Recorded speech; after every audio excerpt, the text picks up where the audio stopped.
Assalamualaikum dan salam sejahtera. Untuk video kali ini, saya akan menerangkan secara ringkas berkaitan dengan kedaulatan Malaysia, cabaran punca dan penyelesaian bagi tema pemerdagangan orang. Ini merupakan tema karangan bagi pengajian am semester 1. Pertama sekali kita akan lihat maksud pemerdagangan orang. Maksud yang pertama, segala perbuatan yang melibatkan pemerolehan, pengekalan tenaga kerja dan perkhidmatan seseorang yang dilakukan secara paksaan. Maksud yang kedua, perbuatan merekrut, mengangkut, memindahkan, melindungi, menyediakan dan menerima seseorang bagi maksud pemerdagangan orang. Pemerdagangan orang ini kebiasaannya akan dilakukan secara paksaan ataupun memberi kepentingan kepada pihak-pihak yang tertentu sahaja, terutamanya bagi orang yang melakukan sindikat pemerdagangan orang. Subtopik yang pertama bagi tema ini ialah bentuk pemerdagangan orang.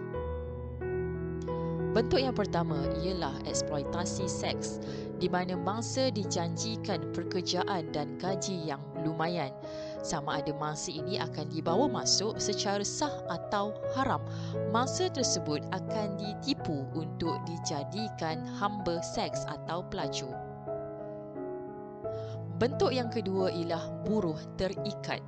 Mangsa diseludup secara haram atau paksa untuk melakukan kerja yang melampaui keupayaan mereka. Mereka akan dimanipulasi sepenuhnya dan berada di bawah pengawasan yang ketat. Mangsa akan didera dan tidak dibayar gaji. Ketiga, pengabdian domestik secara paksa. Kebanyakan mangsa adalah wanita dan kanak-kanak. Wanita akan diarahkan bekerja sebagai pembantu rumah dan pengasuh, manakala kanak-kanak akan dijadikan buruh atau pengemis. Bentuk yang keempat ialah pemindahan organ. Mangsa adalah dari negara miskin dan negara mundur.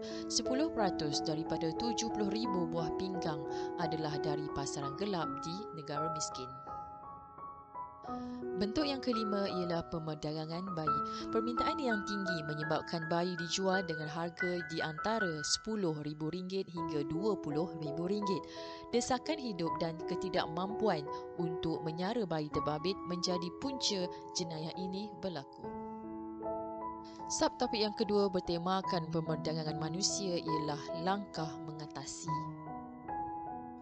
Bila kita masuk kepada bahagian langkah untuk mengatasi sesuatu perkara, pelajar terus boleh ingat dua jawapan yang pasti, iaitu pertama, memperkasakan penguatkuasaan undang-undang.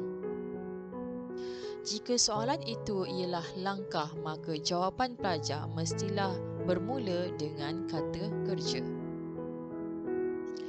Bagi menangani dan membantras pemerdagangan orang, kerajaan pertama, menguatkuasakan undang-undang dengan mewartakan Akta Anti Pemerdagangan Orang 2007 dan Akta Perlindungan Mangsa Penyeludupan dan Keganasan 2000 Pindaan 2010. Ini termasuklah dengan mempergiatkan lagi penguatkuasaan di lapangan terbang, sempadan darat dan perairan negara.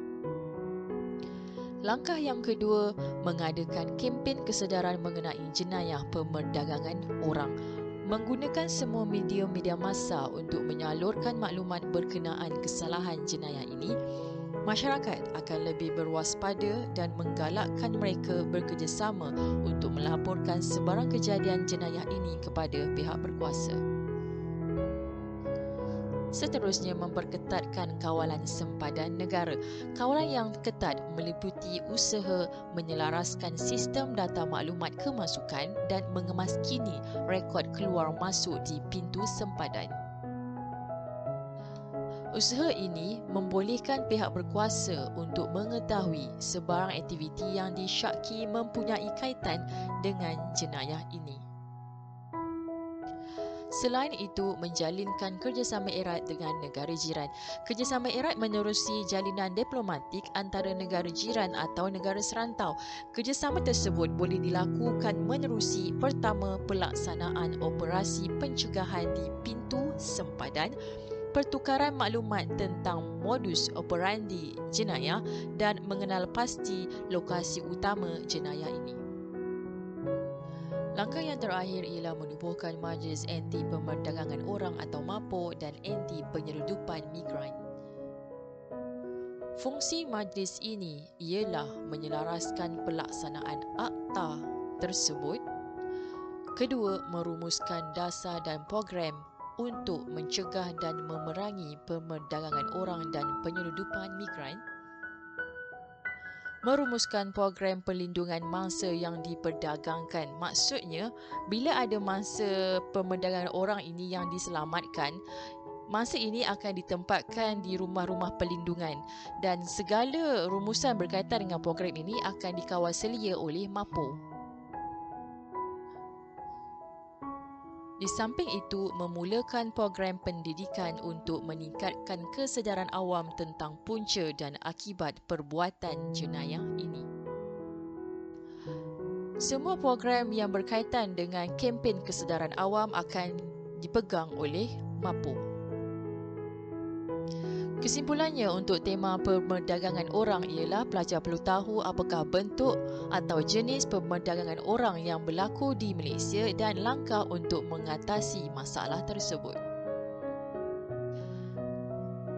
Itu sahaja untuk video kali ini. Kita jumpa lagi untuk video yang akan datang. Terima kasih.